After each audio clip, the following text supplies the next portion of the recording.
Hello and welcome to yet another tutorial by Davies Media Design. My name is Michael Davies, and in today's tutorial I'll be going over my top 10 filters found in GIMP. These are all built-in filters, so none of these require any sort of third-party plugin downloads or purchases. I'll be using GIMP version 2.10.18, which is the latest version of GIMP at the time of this tutorial.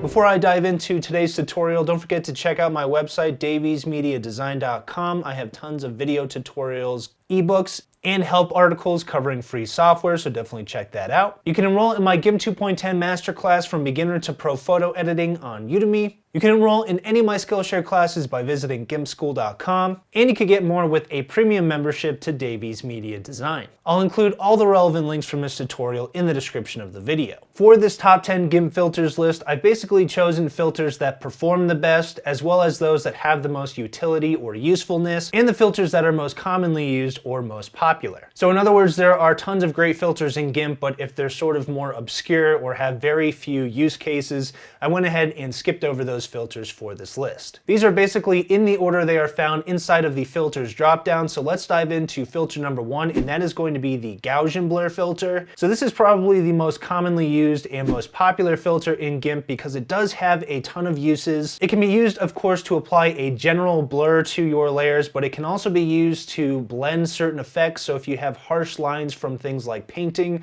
or your layer masks, it can be used to blend those harsh lines. It can also be used to create some cool soft glow effects, as well as many other uses. So diving into GIMP here, you'll see I have a composition where I've removed the background. I have a layer mask on here, and I just used the foreground select tool to get rid of this background, which I do have an entire tutorial dedicated to. But I'll first show off what the Gaussian Blur filter can do by coming over here and unhiding this stroke layer. So here you can see I've drawn a stroke around my subject here, and I do have a tutorial on how to draw an outline around subjects in a photo. But I'll make sure I'm clicked on this stroke layer, so that is my active layer.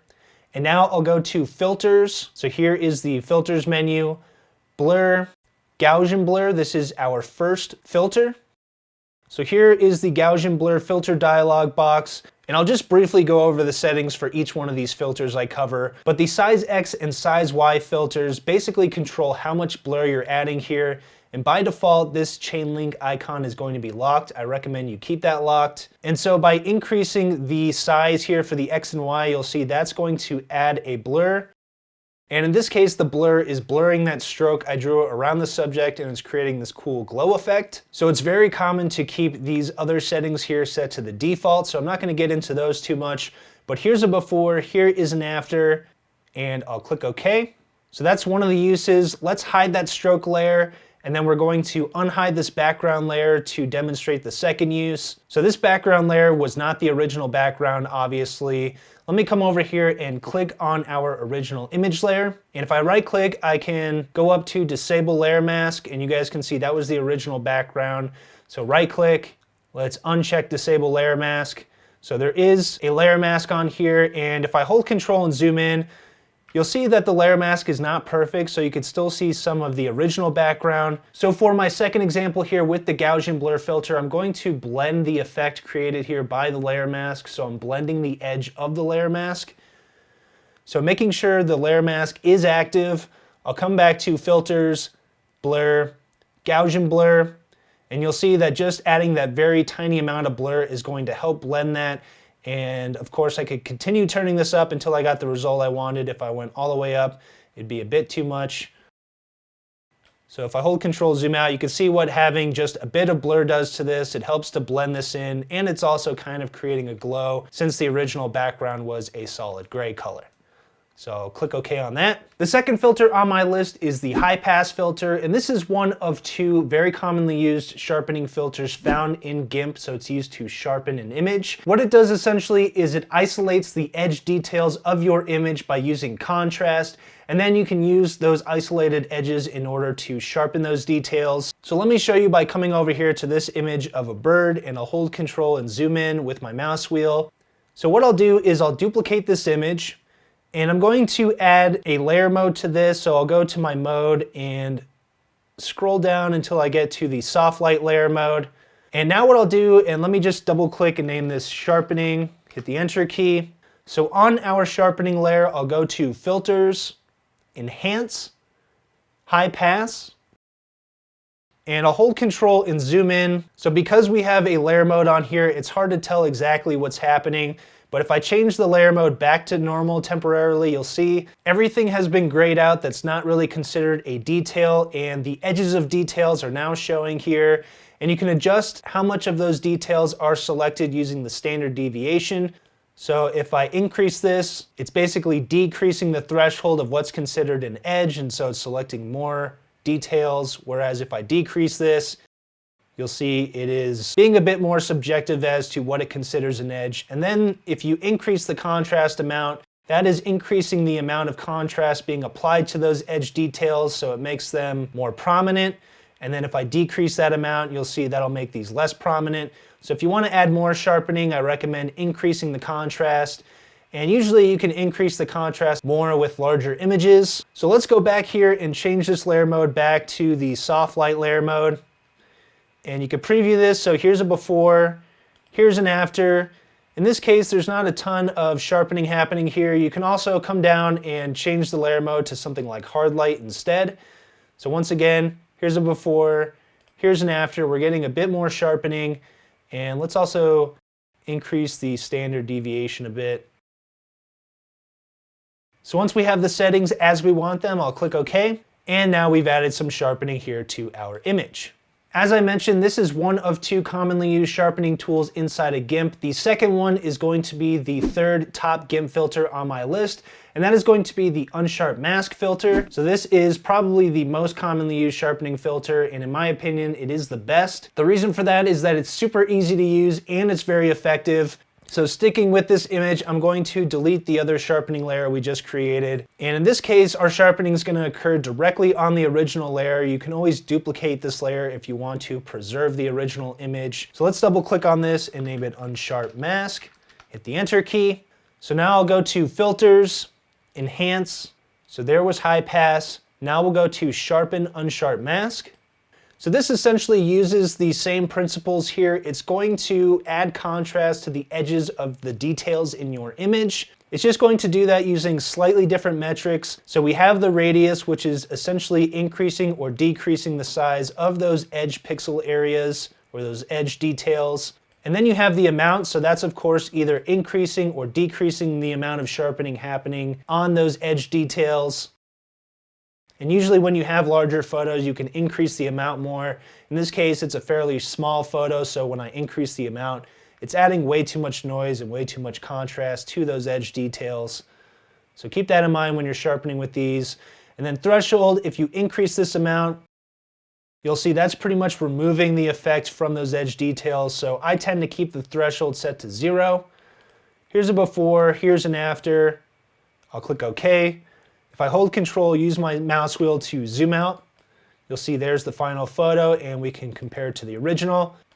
So there's the new photo, much sharper there. And that is a filter I use pretty much every time I edit a photo in GIMP. So number 4 on my list is going to be the Newsprint filter. This filter is not as commonly used, but it does create some really cool effects and it is a great filter. So I'll come over back to our original composition to demonstrate this. So as the name suggests, this filter is going to give you that newsprint look, or in other words, the half-toning look, which is the more technical term for this. So it allows you to create either lines, dots, squares, diamonds, etc. instead of using the normal color patterns here, the normal pixel patterns that make up the colors in your image. So let's come over here and make sure that this main layer is our active layer. And now I'll go to Filters, Distorts, Newsprint. And this is a fairly new filter, by the way, so if you don't see it, make sure you upgrade to the latest version of GIMP. But up top here, you can change the color model. So by default, it'll be black and white, just like a newspaper, but you can do RGB or CMYK if you prefer. So CMYK, of course, is cyan, magenta, yellow, black. RGB is red, green, blue. And you could flip the black and white to white on black if you prefer. I'm going to stick with black and white. And then you could change the type of pattern here. So we're using a line right now. We can go with a circle if we want. So I really like the look of the circle, and you've got some other options here as well. You can increase the size of the circles using this period slider, or you could decrease it, of course, if you want more detail. And you could change the angle. So right now these are angled slightly up and to the right. So at a 75-degree angle, you could see this is going up and to the right. You could change this using either this little wheel here, or you could just use the slider. The wheel helps you visualize what direction those dots are going to be going in. I'll keep this set to the default or close to it. You can increase or decrease the quality of the dots here using the anti-alias slider. I'll keep this set around the default. And then below this you have the effects section, and this is basically adding a bunch of turbulence to these dots. So you can see there's a turbulence slider, block size, and angle boost. It essentially disrupts how these dots look. I don't really like what these effects do, but you can see here, here's an example, just turning the turbulence up or the angle boost. So again, I'm not a big fan of those, but here you can see what that halftoning does to our image. And I'll click OK to apply those changes.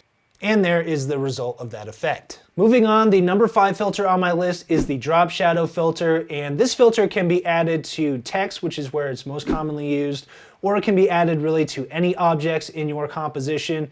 And what it does is exactly what it sounds like. It's going to drop a shadow below the object or the text, and it makes it appear as if the text is floating above a surface, or it just helps the text or object stand out against the backdrop of your composition. So let me start by first showing you guys how to use this filter with text. So I'll go to File, New, and I'll change this to 1000 by 1000, and I'll click OK.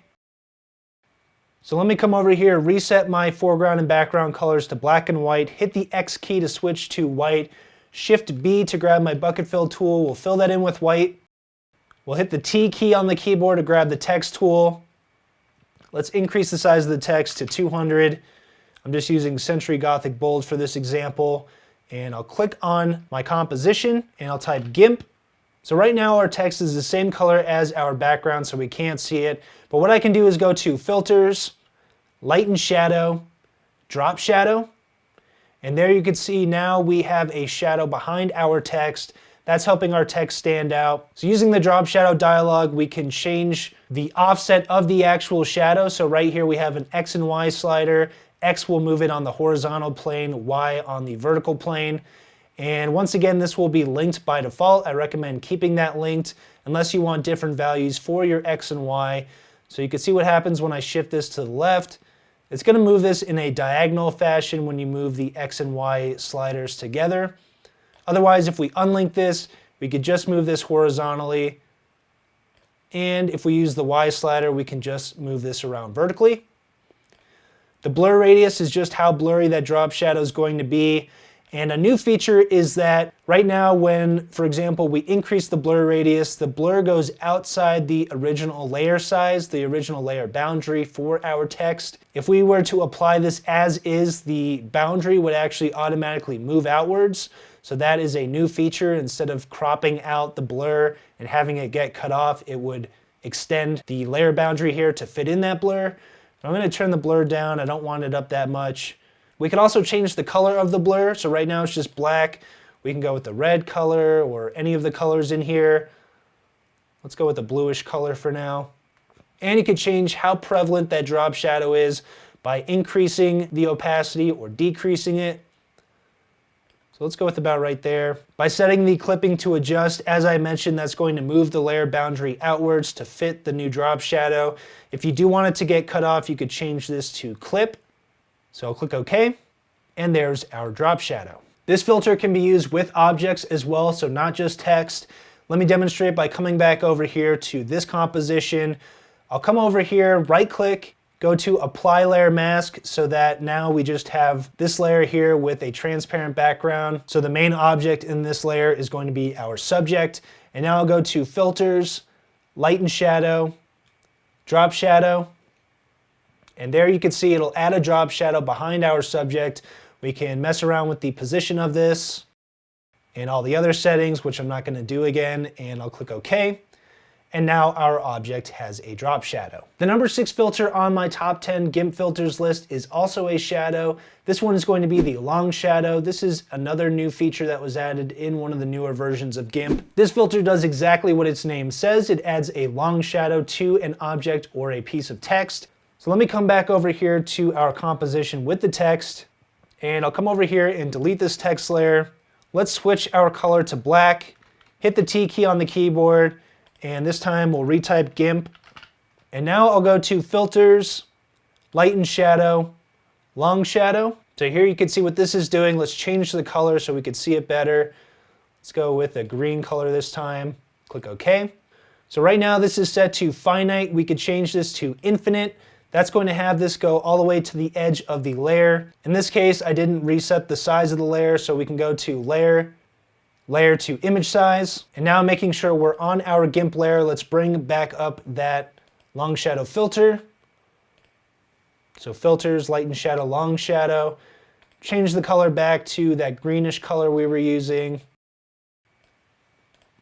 So here under Style, we have this set to finite right now. Let's go back to infinite.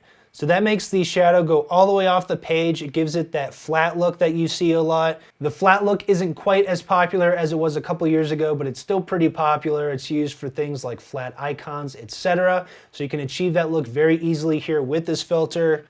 You can also change this to fading, so it's going to fade out the shadow, or fading with a fixed length, and you can adjust the length here. Of course, you can also adjust the angle, so by moving this slider around, you'll see that the shadow is going to move around the text. And the midpoint is going to be the point at which this starts fading out. So by increasing the midpoint, you are prolonging the point at which the fade out begins, so it's going to be further away from the text. If you decrease the midpoint, it'll start fading out closer to the text. The composition just determines what the final layer is going to show. So in this case, we have the shadow plus the original image, which in this case is our text. If this was on a duplicate layer, we could change this to the shadow only, so that'll get rid of our text. Or we could do the shadow minus image, which is going to erase the text entirely. So that will only have the shadow remaining here. In this case, we're not working on a duplicate layer, so I'll change this back to shadow plus image. And I do want to mention one more thing about the finite style option here. So this is going to make our text look 3D. So this is a very quick way to make some 3D text inside of GIMP, and that's why I really like this filter. So I'll click OK to apply that. The number 7 filter on my list is the Vignette filter. So for those of you who watch my photo editing tutorials, you'll know I use this in pretty much every single photo edit that I do. A vignette is basically going to be a frame around your image, and it helps to draw the viewer's eye into whatever the subject is in your photo. And in my opinion, it also helps make your photos look more professional. And the vignette can either be added directly onto the photo layer, or you can create a new layer, which is what I like to do. So I'll come over here and click to create a new layer, and I'll rename this Vignette, fill it with transparency, and click OK. On my Vignette layer, I'll go to Filters, Light and Shadow, and Vignette. For those of you keeping score, that is 3 different filters in Light and Shadow, so obviously that's my favorite filter section. But now I can adjust these settings here, and I'm not going to get too much into each one of these settings because I do have an entire tutorial dedicated to the Vignette filter. But the most common settings are going to be the radius, so I can increase that to bring the vignette out. The softness is going to determine how far into the center this vignette goes, basically. Same with the gamma. So the gamma is sort of how quickly the vignette is going to fall off. And I'll preview this. Here's a before, here's an after. I like keeping my vignettes nice and faint. I don't want them to be really noticeable. And I'll come over here and click OK. So the 8th filter on my top 10 GIMP filters list is going to be the Add Border filter. So this does exactly what it sounds like. It's going to add a color border quickly around your image. I do have an entire tutorial dedicated to the various methods for creating a border for an image. But in this case, let me come back over here to my main image layer. All I have to do is go to Filters, Decor, and then Add Border. So this one is not a gaggle filter. All of the other filters we've been working with so far are gaggle filters. You could tell because they have the little G on the left. A gaggle filter basically just means that you get a live preview on your image while you're working with it. So with the border filter, we're not going to get a live preview, which is a downside, but that's all right. So we'll come back over here to Decor and go to Add Border. So here you could change your border size, which is going to be in pixels. So I'll just go with 50. And you could change your border color. So right now this is set to white. You could change this to anything you want. I'll keep this set to white. And the delta value on color is going to determine whether or not the shading is going to be different on the various sides of the border. So if you have this value set to a higher value, it'll basically make your border look like it's more 3D. So for this example, I'll go with 100. And there's a formula used for how this delta value calculates for each side. It's basically calculated differently, which is why you get different types of shading and therefore that 3D look. But I'll come over here and click OK. So now you'll see we have a border added here. It's 50 pixels wide on each side. And because we set that delta value to a higher value, you also have different shading on these two sides, which is making the border look more 3D. The number 9 filter on my list is a more advanced filter, and that is going to be the bump map filter. So I usually use this filter whenever I'm placing a graphic on some sort of texture. So for example, a t-shirt design or something like a wall. What the bump map filter does is it takes the differences in luminosity from a certain layer, and it basically assigns those variations in luminosity to different heights. So it makes it appear as if there are subtle bumps in your image, and that can help with the realism, especially as I mentioned, when you're adding a graphic to a textured surface. So here's our layer. The first thing I want to do is make the layer the same size as my image, otherwise the bump map will be off.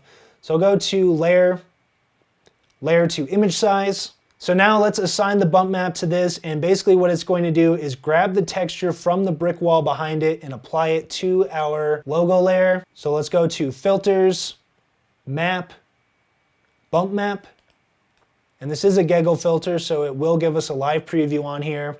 For the aux input, you want to add the layer that you're going to be grabbing the texture from, so in this case, our brick layer. So we'll click on this. It will give us all of our open compositions right now in GIMP. We want to navigate to the composition that contains our texture. So it's going to be this one right here. So it gives you all of the layers as well as all the channels from that composition you have selected. So I'll just go with this bricks layer, double click on it.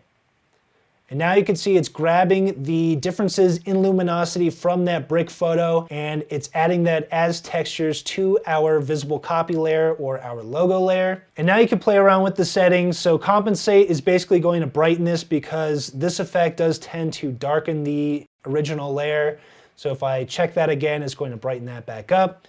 You can invert it if you think that the textures are placed backwards on here. So in other words, if you think that it's taking the raised textures and making them look like they're lowered. So in this case, I will keep this inverted. If you want this to be tileable, you can check the tiled option. I'm going to skip over that for now. Azimuth is basically going to change the direction of the light. So if you think the lighting direction is off, you can adjust that using the slider here. The elevation slider essentially changes how prominent the bumps in your texture are going to be on that logo. So if I decrease the elevation here, you'll see the texture is going to come out more. And if I increase the elevation, the texture is going to be more subtle. So I'm going to add a decent amount of texture to this. And then the depth is going to bring out some of the nuances in the texture. So it's going to make some of the smaller details in the texture more prominent. So by increasing the depth, you can see how much texture is added there. And if we decrease the depth, it'll bring that down. So we'll increase the depth a little bit there. You can offset the bump map, so right now it's totally centered on our layer. I don't want to offset it. The water level has to do with any transparent areas you might have in your composition. In this case, we don't have any transparent areas, and it's not super common, but essentially what this filter does is it treats transparent areas as holes, and this kind of changes whether or not that hole is going to be filled in or not. Probably not totally correct, but that's my understanding of it. Finally, ambient lighting factor is going to add or remove lighting to this. So you can see it's going to brighten this up or it's going to tone it down. So this kind of has to do with the compensate checkbox up top that we went over earlier. And it's also going to decrease the amount of textures, really, the amount of effect created by the textures. This sort of flattens those textures out. So let's come down here and we'll uncheck the preview option. So that's before we added the bump map. Here's after.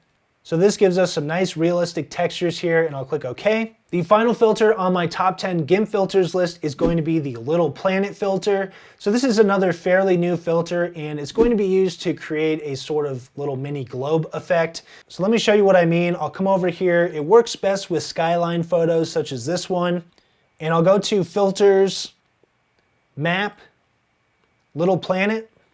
So here you can see what it does. It's going to just take the photo and essentially wrap it around itself, and it creates this look where it looks like a little globe or like a little mini Earth or something. And if I come over here, I can adjust the zoom so I could zoom it in a bit more. I can change the pan, which usually panning a camera means moving it left or right, but you'll see this will just spin this differently around the sphere.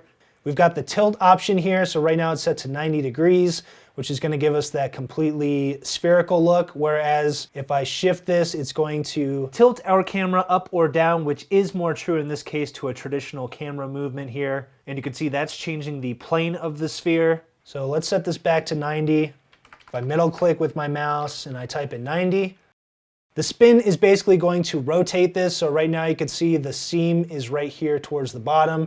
If I move the spin slider to the right, it's just basically rotating this. And if I move it the other direction, it's going to rotate the image in the other direction. So that's what that does. And we've already gone over the zoom. It's just going to zoom this in or out. And I'll click OK. Those are my top 10 filters built directly into GIMP. If I left out your favorite filter, let me know in the comments. But that's it for this tutorial. Thanks for watching. If you liked it, you can check out my YouTube channel at youtube.com/daviesmediadesign. Don't forget to subscribe and click the bell icon to be notified each time I have a brand new tutorial. You can also check out any of the links to my resources in the description of the video. But thanks for watching, and I'll see you next time.